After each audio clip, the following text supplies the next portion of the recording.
बहू चली ससुराल। ये कहानी पाटनपुर नामक गांव की है, जहां सुरेश नाम का एक व्यक्ति अपनी धर्म पत्नी पूनम के साथ एक बड़े से घर में रहता था।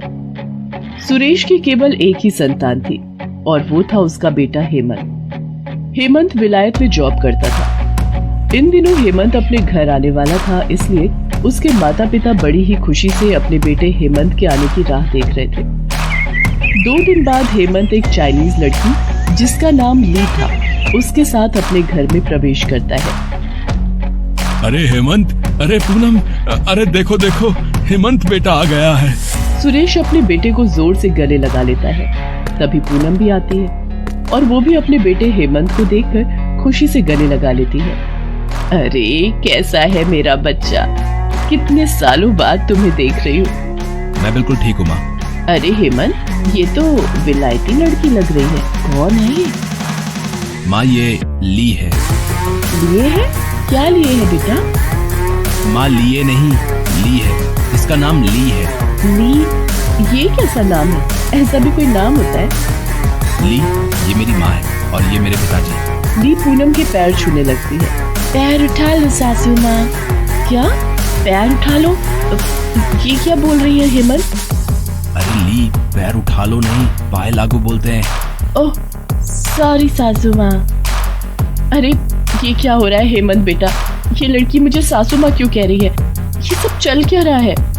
माँ ये ली मेरी पत्नी है, हम दोनों ने शादी कर ली है। क्या हेमंत बेटा, तुमने हमें बिना बताए शादी कर ली? हेमंत के पिताजी को देखकर ली उनके भी पैर छूने उनके पास जाती है। पैर काट लो ससुर जी। पैर काट लो? अरे ये क्या बोले जा रही है हेमंत? ओह इस बार भी रॉन्ग कर दिया, सॉरी। पैर दे दो ससुर जी। अरे ये क्या लेकर आ गया तू अपने घर हेमंत? ओहो फिर से रॉन्ग हो गया। ली फिर से अपने ससुर के पैर छूने लगती है। तभी सुरेश उसे रोक देता है। अरे बस बस ली, अब क्या सारा दिन पैर ही छूते रहेगी? इस बार तुमने सही कहा, जाती रहे। ओह क्या बोल रहा हूँ मैं, जीती रहे। ये सब क्या है बेटा, तू हमें बताएगा? माँ ये सब मैं आपको बाद में बताऊंगा, अभी बहुत थक गया हूँ, मुझे बहुत भूख लगी है। हेमंत ये कहकर अपने कमरे में चला जाता है। ली ने शॉर्ट ड्रेस पहन रखी थी। सुरेश और पूनम ली के कपड़ों को देखे जा रहे थे। अरे रे ये कैसे आधे अधूरे कपड़े पहन रखे इस लड़की ने? बुद्धि भ्रष्ट हो गई थी क्या हेमंत की कि इससे शादी कर ली? अरे अगर आस पड़ोस वाले इस लड़की को ऐसे कपड़ों में देखेंगे तो पता नहीं हमारे बारे में कैसी कैसी बातें बनाएंगे। अरे ली कमरे में जा और कोई अच्छी सी साड़ी पहन कर आ। ली अपने पति हेमंत के कमरे में चली जाती है। अरे ये क्या हो रहा है, मेरी तो कुछ समझ में नहीं आ रहा। पता नहीं अब आगे क्या क्या होता है। तभी पूनम के आस पड़ोस वाली कुछ महिलाएं दौड़े दौड़े पूनम के घर आती हैं। अरे क्या पूनम बहन, इतनी जल्दी हमें पराया कर दिया?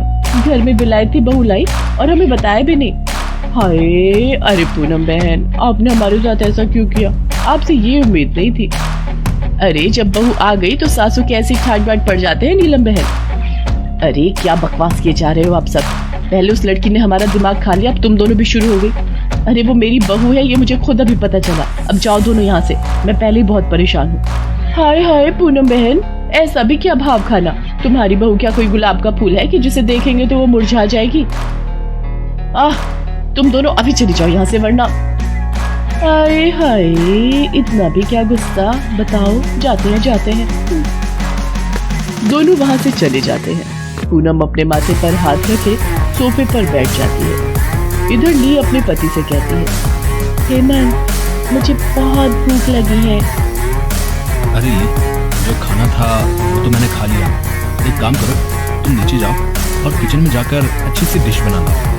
ली हेमंत की बात सुनकर अपने कमरे से बाहर आती है और रसोई में जाती है। वहाँ ली को कुछ समझ नहीं आ रहा था कि वो क्या बनाए। अरे इस किचन में तो कुछ खाने को नहीं है और मुझे तो कुछ समझ में भी नहीं आ रहा कि यहाँ कौन सी चीज से क्या बनता है। अब मैं क्या करूँ, क्या बनाऊं?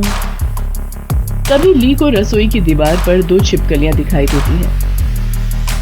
अरे वाह, चलो मैं इन्हें ही बना देती हूँ। ली एक लकड़ी का स्टूल लेती है और उस पर चढ़कर उन छिपकलियों को पकड़ने लगती है। तभी पूनम रसोई में आ जाती है। वो जैसे ही ली को छिपकलियां पकड़ते देखती है वो